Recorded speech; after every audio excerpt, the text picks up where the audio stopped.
आज आम एमती एक कहानी शुणा जो जापर जे अहम भाव ठारू परोपकार केते भल।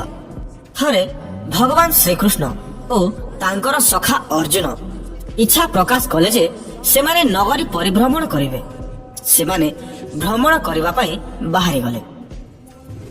गाँ रे बुलु बुलु जड़े गरीब ब्राह्मण को देखिले। अर्जुन मनरे दया आसिला। अर्जुन सही गरीब ब्राह्मण को डाकिले एवं किछि स्वर्ण मुद्रा देले और कहिले, ब्राह्मण देव तुमे तुम घर को जाओ, एबे खुशी रे जीवन अतिबाहित करिबो। ब्राह्मण देव मध्य स्वर्ण मुद्रा पाई बहुत खुशी होई गले एवं भगवान और अर्जुन को प्रणाम करी सेठारु चली गले। जीवा रास्ता रे से भाबुथांते आज ठारू मोर भाग्य बदली जीव, मते आउ भिक्षावृत्ति करबाकू पड़िबो नाही। किंतु ब्राह्मण का भाग्य खराब। ठीक सही समय गोटे चोर आसिला एवं ब्राह्मण ठारू सबु स्वर्ण मुद्रा नहीं गला। ब्राह्मण देव अति दुखरे घर को फेरिले। घर को जाई सबु कथा तांका पत्नी को कहिले, किंतु करिवे कौन? परदिन पुणी थरे ब्राह्मण देव भिक्षा मागिबा पई बाहरी गले। श्री कृष्ण और अर्जुन पुणी थरे ब्राह्मण को भेटिले। अर्जुन यह देखि आश्चर्य होई पचारिले, ब्राह्मण देव आपण पुणी थरे भिक्षा मागुछंती, स्वर्ण मुद्रा गुड़िकर कौन हैला?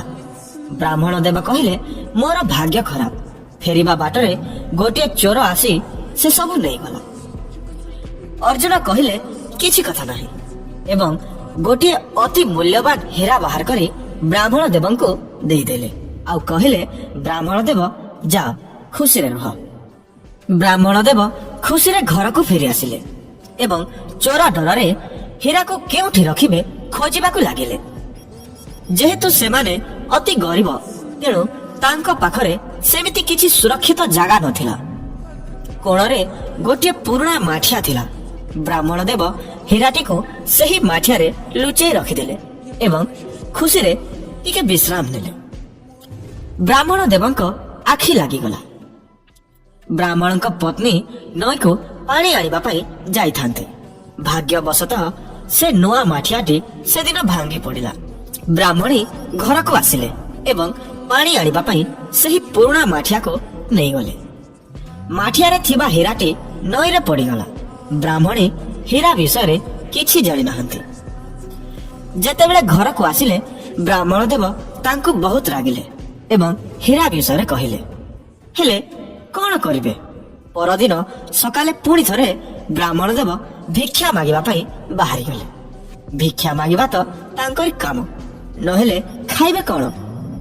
सही दिन पुणी थरे कृष्ण अर्जुन ब्राह्मण देव को भेटिले। ब्राह्मण देव भिक्षा मागुथांती। अर्जुन पुणी आश्चर्य।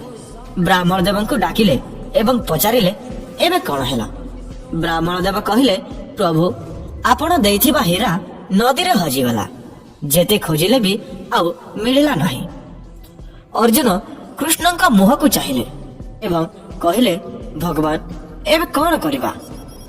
भगवान 2 टंकिया 2टी मुद्रा बाहर कले एवं ब्राह्मण देव को देई कहिले, तुमे आउ आग को जाओ नहीं, एही मुद्रा नहीं घर को फेरी जाओ। ब्राह्मण देव कौन करिवे? भगवान को आदेश मानिबा को पड़िबो। सेठारु फेरी आसिले।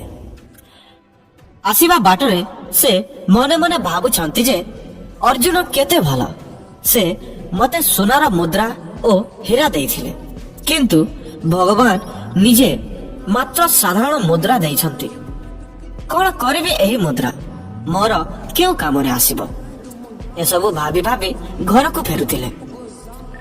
फेरिबा बाटरे ब्राह्मण जड़े केउटन को देखिले। ता जाल रे गोटे माछ अछि। ब्राह्मण को दया आसिला। से केउटन को कहिले, तुमे एही 2टी मुद्रा नियो आउ एही माछटी को छाड़ी दियो।